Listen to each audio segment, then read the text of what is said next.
ఇలా అవుతుందనైతే అస్సలు అనుకోలేదు. ఏం జరిగిందనైతే కాసేపు ఉన్నాక చెప్పేస్తాను. నేనైతే ఇక్కడ కిడ్స్‌ని తీసుకొని జర్నీ చేసి విజయవాడ అయితే వచ్చేసాను. బస్ దిగిన దగ్గరికైతే మా ఆడపడుచు వచ్చేసింది. వాళ్ళదొచ్చేసి పక్కన విలేజ్. వెళ్ళగానే ఈ చెట్టుకు చూసారా మామిడికాయలు భలే కాసినాయి కదా! ఇవే మామిడికాయలు మనకి హైదరాబాద్‌లో చాలా కాస్ట్ ఉంటాయి. అండ్ ఈ చెట్టుకి కొబ్బరి బొండాలు గూడా కాసినాయి. అండ్ ఎర్లీ మార్నింగ్ సన్‌రైజ్ అయితే నేను ఆల్మోస్ట్ చాలా వీక్స్ తర్వాత చూసాను. ఫీల్ గుడ్ అనిపించింది.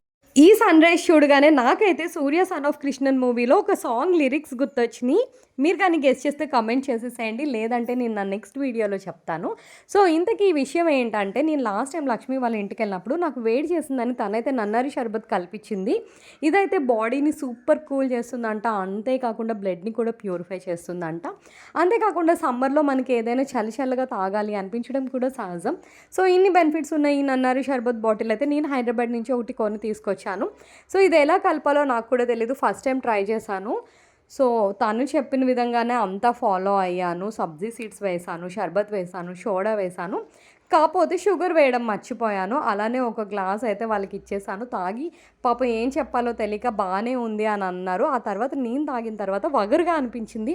ఏంటబ్బా ఇలా అయింది అనుకున్నాను. ఆ తర్వాత మళ్ళీ కొంచెం షుగర్ యాడ్ చేస్తే టేస్ట్ బానే అనిపించింది. మీకు కానీ మంచిగా టేస్ట్ రావాలి అనుకుంటే ఐస్ క్యూబ్స్ వేసి షుగర్ ఏస్తే అప్పుడు టేస్ట్ సూపర్.